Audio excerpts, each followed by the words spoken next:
Olá, eu sou o Jonathan Carter e este é mais um Poder DataCast, o podcast do Poder 360, voltado exclusivamente ao debate de pesquisas eleitorais e de opinião pública. O programa está sendo gravado no estúdio do Poder 360, em Brasília, em 28 de outubro de 2022, a 2 dias do segundo turno das eleições. Abordará a trajetória da campanha presidencial, do primeiro turno até aqui, as empresas de pesquisas eleitorais e os últimos momentos até o dia do voto. O Poder DataCast recebe neste episódio o cientista político e coordenador do Poder Data, Rodolfo Costa Pinto. O Poder Data é uma empresa de pesquisa que faz parte do grupo Poder 360 Comunicação e Jornalismo. Rodolfo, seja bem-vindo ao Poder DataCast. Oi, Jonathan, obrigado. Prazer estar aqui conversando contigo. E vamos lá, que tem bastante coisa para a gente pensar, analisar e conversar sobre. Agradeço também a todos que acompanham mais um episódio do Poder DataCast. Para ficar sempre bem informado, inscreva-se no canal do Poder 360, ative as notificações e não perca nenhuma informação relevante. Para começar, a jornalista Gabriela Mestre nos apresenta os principais dados do Poder Data. Pesquisa Poder Data mostra o ex-presidente Lula com 53% dos votos válidos. O presidente Jair Bolsonaro tem 47%. Essa contagem exclui os brancos e nulos. O Poder Data vem mostrando um cenário estável. Lula oscilou 1 ponto para cima na última semana. Considerando os votos totais, Lula marca 49% e Bolsonaro 44%.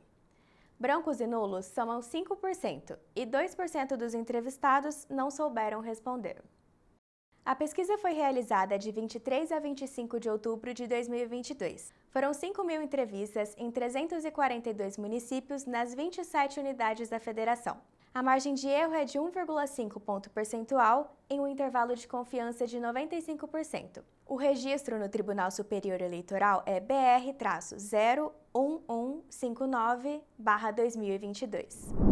Rodolfo, o Poder Data realizou pesquisa de intenção de voto em todas as semanas desde o fim do primeiro turno e o cenário de lá para cá ficou congelado, uma diferença de 4 pontos percentuais entre Lula e Bolsonaro.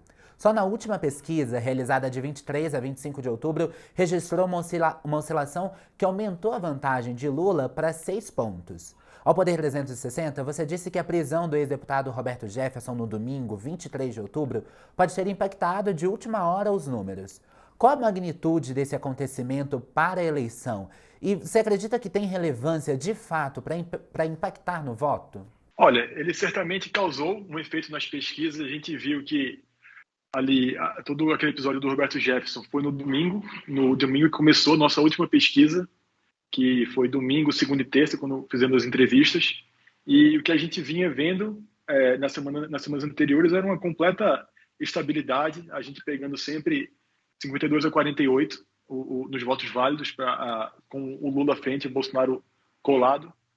E na última semana, com o episódio do Roberto Jefferson, uma pequena variação a favor do Lula, porque na verdade o que a gente vê nos votos totais, que quando a gente inclui o voto branco e nulo dos indecisos, é que vinha sendo sempre 48, 44, com 4 pontos a favor do Lula ao longo das pesquisas e do segundo turno da eleição. Na última semana, após o episódio do Roberto Jefferson, o Bolsonaro manteve os 44% dos votos totais, mas o Lula foi para 49%. E o que caiu 1 ponto foi os indecisos, não sabe, ou seja, o Bolsonaro se manteve no mesmo patamar que ele estava antes. Agora o Lula, depois daquele episódio ali, enquanto a pesquisa estava sendo feita no domingo, segunda e terça, conseguiu puxar ali um pouco dos votos dos indecisos e foi para 49% dos votos totais. E isso, no cálculo dos votos válidos, levou a gente para 53 a 47. Ou seja, essa diferença de 6 pontos. Então, sim, teve efeito nas pesquisas agora. A gente está gravando aqui hoje na sexta-feira.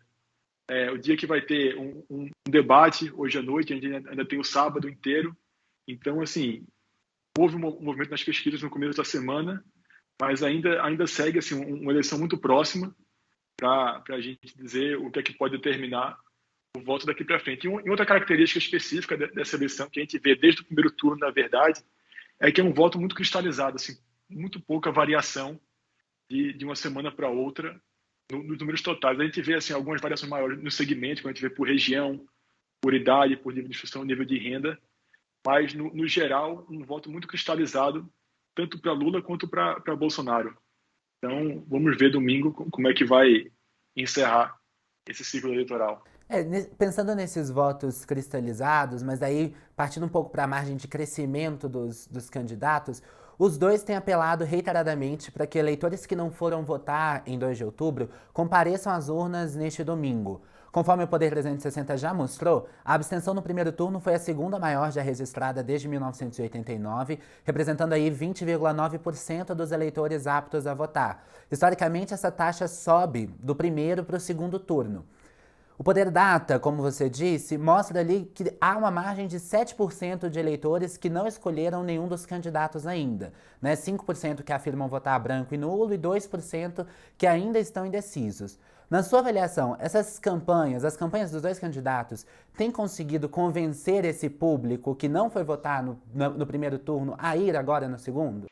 Olha, eu acho que elas vêm tentando bastante, focando nisso, mas é impossível a gente dizer assim, se com certeza isso vai ser efetivo ou não, porque a gente sabe, acompanhando os números ao longo do tempo, os números do próprio TSE, que essa taxa de abstenção gira em torno desses 20, 21, 22, até perto de um quarto do eleitorado que simplesmente fica em casa ou são cadastros desatualizados que a pessoa simplesmente se mudou ou faleceu, mas o título segue ali ativo e não aparece. Inclusive, teve um estudo do Thiago Malho, do Poder 360, muito interessante, justamente sobre essa questão da abstenção, e que colocava que mesmo se a taxa de abstenção chegasse no máximo, isso ainda não seria suficiente para o presidente Bolsonaro passar o presidente Lula na intenção de voto. Então, ele não só teria que a abstenção aumentar, o que sim tende a favorecer um pouco o Bolsonaro, mas ele precisa também convencer algumas pessoas que votaram em Lula no primeiro turno a votar em Bolsonaro no segundo. E nesse cenário cristalizado, isso é uma tarefa difícil, mas, claro, não impossível. Assim, existem argumentos em que o governo pode usar para trazer um voto que foi do Lula para ir para o Bolsonaro. Da mesma maneira que existem argumentos que o ex-presidente Lula tenta colocar para tentar puxar votos que eram do Bolsonaro no primeiro turno para virem para ele no segundo turno. Então, segue sendo uma eleição muito próxima, os dois candidatos, assim, o país inteiro muito polarizado. A gente vê esses segmentos bastante cristalizados também quando a gente vê os cortes por região, por religião também, uma variável que vem sendo cada vez mais relevante na análise eleitoral. Então, é uma eleição, assim, bastante disputada, com certeza. Rodolfo, tão importante quanto a abstenção é a rejeição ao voto. Nesse gap entre o primeiro e segundo turno, Lula e Bolsonaro, além de tentar atrair eleitores indecisos, buscaram reverter a vantagem do adversário. Nos debates, os candidatos têm a oportunidade de explorar pontos fracos do adversário e expô-lo ali a possíveis situações delicadas com o eleitorado.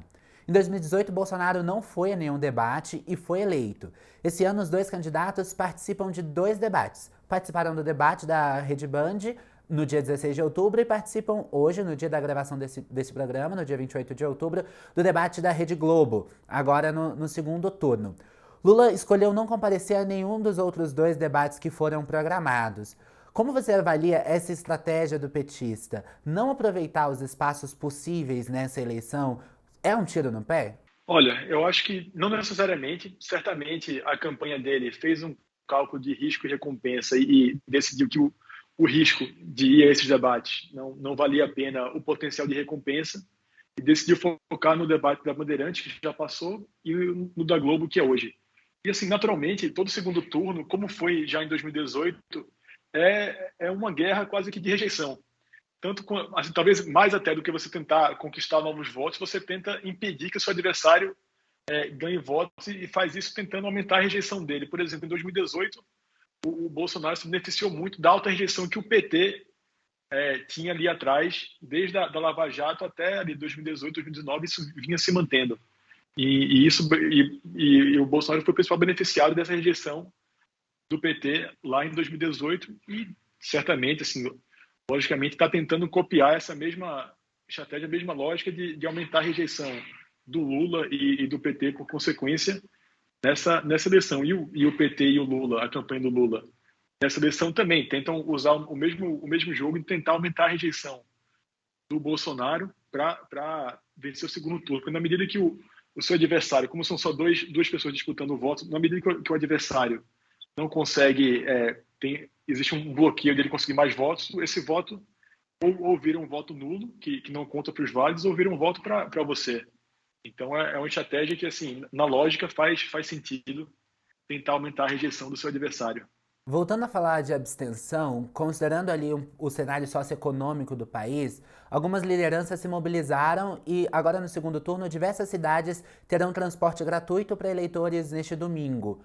Na sua avaliação, qual a possibilidade de, na prática, essa medida ter um efeito nulo no comparecimento dos eleitores? Olha, eu acho que vai ter algum efeito, mas assim, na prática, assim, um efeito suficiente para fazer a diferença entre quem vai ganhar ou perder, eu acho muito difícil. Eu acho que sim, pode ajudar no comparecimento em algumas cidades, mas não necessariamente, não é algo assim decisivo por si só o resultado da eleição. Obviamente que é importante, assim, numa democracia, que as pessoas vão votar, que elas tenham condição de ir votar, de fato, nos locais que são definidos pela justiça, mas a decisão de não ir votar também faz parte de uma decisão do cidadão, da cidadã, de não querer participar, ou o próprio desinteresse faz parte também. Então, eu acho que essa questão da abstenção ela é importante, mas não vai ser um fator por si só decisivo no resultado da eleição. Rodolfo, considerando aí então que mais eleitores saiam de casa para votar nesse domingo, acredita-se que esse fato beneficie mais a candidatura de Lula, né, que normalmente tem mais eleitores nas faixas mais pobres e que tradicionalmente eles faltam mais aos pleitos. Então essa medida do transporte gratuito pode acabar favorecendo aí um pouco Lula, é o que as lideranças de esquerda também esperam. Apesar disso, você acredita ser possível que Bolsonaro também se beneficie de alguma forma dessa baixa na abstenção, nessa possível baixa? Olha, eu acho que sim. Eu acho que tem alguns fatores que a gente pode colocar para tentar pensar um pouco melhor, que é uma característica do eleitorado do Bolsonaro, que é um eleitorado muito ativista, muito ativo, muito presente. E se a gente pensar um pouco na lógica das campanhas americanas, que tem um caráter muito ativista, um caráter muita gente assim fazendo trabalho voluntário, campanha voluntária, é possível uma estratégia, assim, acho muito plausível, do Bolsonaro de pensar esse final de semana de votação, desde mesmo se organizarem para fazer os eleitores deles irem votar tanto quanto o eleitorado do Lula também. Então, eu acho que, na medida que a abstenção é vista pelas campanhas como um fator importante, as próprias campanhas se adaptam, se organizam ou para anular uma eventual vantagem do adversário ou para tornar isso um benefício para si. Então, eu acho que as campanhas também estão se organizando com isso em mente, claro. Você falava um pouco antes sobre Bolsonaro ter se beneficiado do antipetismo em 2018. Em 2018, a eleição ficou marcada não só pela grande rejeição ao Partido dos Trabalhadores, mas também pelos disparos de mensagens em massa em aplicativos de mensagem instantânea e pela disseminação de fake news em redes sociais. Do primeiro turno até agora, o TSE já retirou do ar diversos comerciais eleitorais, tanto de Lula quanto de Bolsonaro, com ataques e distorções de fatos. Na sua opinião, a Justiça Eleitoral se mostrou mais preparada para regular esse fenômeno nas campanhas? Olha, talvez sim, mas talvez, assim, acho que o adjetivo melhor não seria nem mais preparada, mas definitivamente mais ativa, mais assim, buscando ser um pouco mais ativa nesse ambiente das redes sociais e tentando bloquear as fake news. Eu acho que existe toda uma discussão a ser feita em qual o papel da Justiça Eleitoral nessa regulação, nessa moderação das eleições, mas certamente foi um papel muito mais ativo do que foi em 2018, quando aparentemente, assim, eu não sou especialista em direito, nem em direito eleitoral, mas me pareceu, como observador, como cidadão, que era um papel um pouco mais passivo, no sentido de esperar ser assinado pelas campanhas, pelas candidaturas, para poder tomar alguma atitude. Enquanto o que eu vejo hoje é o TSE, a Justiça Eleitoral, já sendo mais proativo, no sentido de, na hora de identificar algum tipo de informação falsa ou disparo de mensagem em massa ocorrendo, já ia lá e bloqueava isso.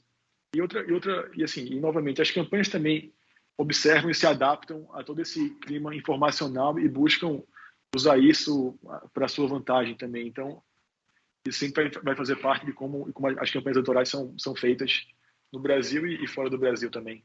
Voltando ao universo das pesquisas, mas ainda falando um pouco sobre justiça eleitoral, logo após o primeiro turno, as empresas de pesquisas foram muito criticadas pelas discrepâncias entre as projeções feitas e a apuração final para presidente e governadores. O Poder Data foi uma das empresas que acertou o cenário de votos para o ex-presidente Lula.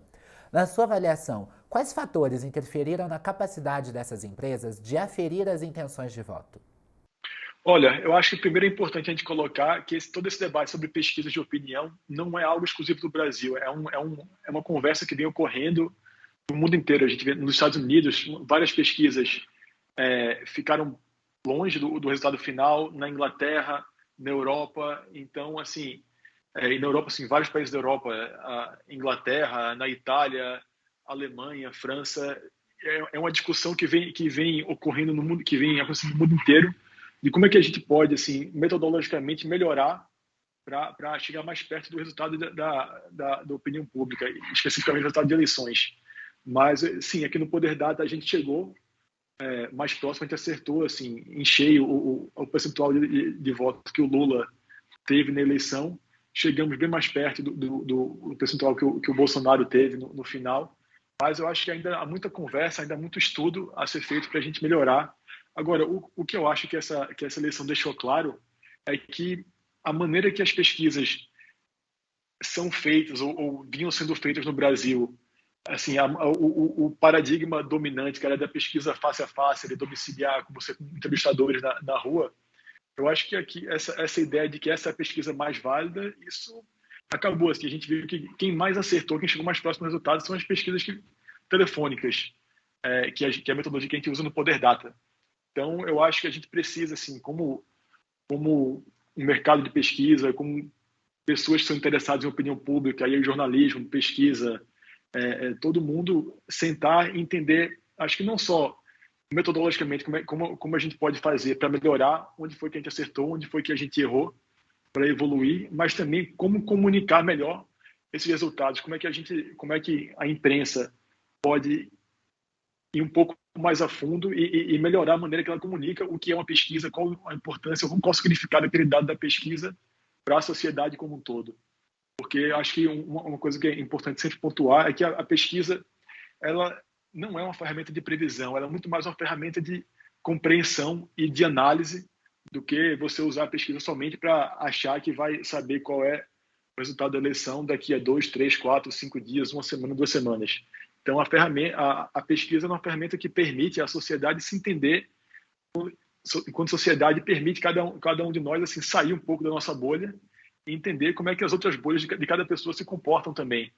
Então, acho que tem que ficar muito claro para todo mundo que as pesquisas de opinião, sejam quantitativas, sejam qualitativas, são maneira da gente conversar com um universo maior e entender as pessoas como um todo, sair da nossa bolha e, de fato, assim, compreender a sociedade. Não, assim, a pesquisa, o ponto eleitoral é só uma das finalidades da pesquisa e não é nem prever a eleição, é muito mais explicar o que está acontecendo ao longo das eleições. E aí, nesse sentido, eu acho assim, extremamente importante, de novo, pontuar a questão de que não existe só uma metodologia correta, não é só pesquisa face a face, que é o que vinha sendo repetido por anos e anos, e que agora ficou claro que a pesquisa face a face ela é só um outro tipo de metodologia. A pesquisa telefônica também é tão válida quanto face a face e traz resultados similares. Então, é muito mais uma questão da gente avançar na conversa e ser um pouco mais sério, mais franco no que é que a pesquisa consegue e não consegue fazer em termos de informação para a população e para o eleitorado especificamente. Tem algum fator específico que você destacaria que pode ter aí interferido nessa capacidade das pesquisas das empresas de aferir essas intenções? Alguma questão, sei lá, relacionada ao eleitorado em específico? Ou seria exclusivamente as questões das metodologias? Olha, assim, a pesquisa, existem vários fatores que impactam, desde a redação do questionário, desde as palavras que você usa no questionário, até o período de campo, até o modo de coleta do dado, se é via telefone, se é via internet, se é via face a face, se é uma pesquisa domiciliar, se é uma pesquisa de ponto de fluxo, tudo isso vai interferir no dado final que você vai ter. Então, é importante a gente sempre entender a metodologia para poder entender o que é que o dado está mostrando. Eu acho que, especificamente nessa eleição, como foi também na eleição dos Estados Unidos com Donald Trump em 2016 e em 2020 também, uma questão específica dos eleitores do Bolsonaro talvez se mostrarem menos dispostos a responder pesquisas face a face ou em ponto de fluxo, por exemplo, pode ter sido um fator relevante de impacto nessa diferença do resultado da urna para o resultado que vinha sendo mostrado nas pesquisas. Então, acho que isso é um fator importantíssimo de ser destacado.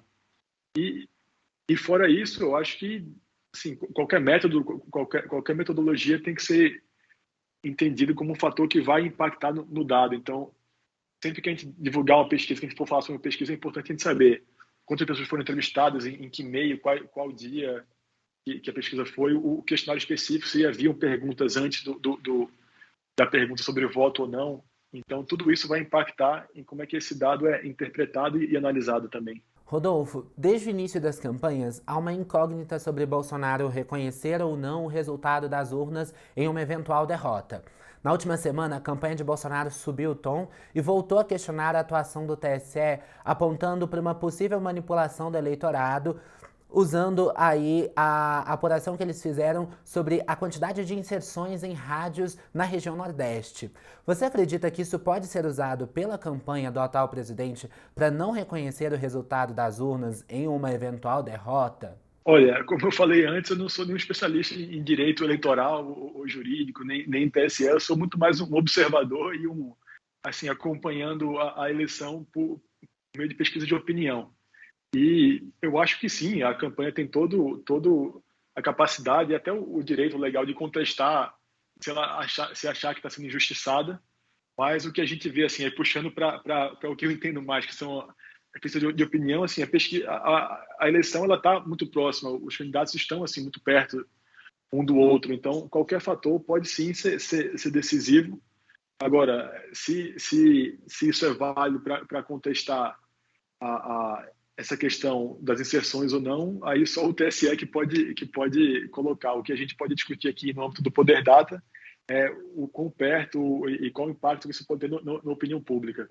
É isso que eu me sinto confortável para comentar aqui a partir dos dados que a gente tem. E aí, pensando na opinião pública, havendo uma contestação, quais impactos isso poderia ter na opinião pública ou não reconhecimento aí no pós-eleições? Olha, certamente isso vai ter um impacto de ativar bastante o eleitorado de quem contestar esse resultado. Assim, no caso que a gente está conversando aqui, se, por exemplo, o Bolsonaro acreditar que vale a pena para ele contestar esse resultado por causa de questões que ele interpreta como ter sido prejudicado, certamente boa parte do eleitorado dele vai comprar esse argumento também e vai achar que a eleição não foi justa, como acontece também nos Estados Unidos. É uma situação muito parecida de você ter um percentual relevante da população achar que a eleição lá do Joe Biden não foi eleição justa. E isso tem uma série de implicações políticas para o comportamento do eleitorado da população como um todo, que a gente só vai poder entender fazendo mais pesquisas para se entender e saber como é que isso está mudando a opinião pública ao longo do tempo. Para finalizar, Rodolfo, bom, considerando tudo que a gente conversou aqui, das campanhas, dos números das pesquisas, o que pode ser feito por Lula e Bolsonaro antes de domingo? Existe alguma bala de prata possível ou o cenário fica estável até lá? Cara, eu acho que bala de prata eu realmente não acredito. Eu acho que uma eleição é resultado de um trabalho feito por meses e até anos de convencimento, de posicionamento das campanhas, dos candidatos para se colocar. Então, acho que a essa altura o debate hoje vai ser importante por causa da visibilidade que tem, porque a gente já falou um pouco antes aqui nessa conversa que um percentual relevante do eleitorado deixa essa decisão para a reta final e o debate pode ser importante para convencimento de alguns desses eleitores para a decisão que vão tomar no domingo. Mas uma bala de prata eu acho difícil. Eu acho que a gente pode ter algumas variações muito na margem, mas o cenário é esse, assim, a eleição está muito próxima, mesmo as pesquisas dando uma vantagem para o ex-presidente Lula. Ainda assim, a eleição está muito próxima e domingo é que vai decidir, a urna é que vai mostrar quem de fato vai vencer essa eleição. Chega ao fim mais uma edição do Poder DataCast. Obrigado, Rodolfo Costa Pinto, pela presença. Obrigado, Jonathan. Até a próxima. O conteúdo do Poder Data não acaba aqui. Acompanhe reportagens sobre os levantamentos a cada 15 dias no jornal digital Poder 360. Não se esqueça de se inscrever no canal e ativar as notificações, assim você não perde nenhuma informação relevante. Obrigado a você que nos escutou e nos acompanhou em mais um episódio. Até a próxima!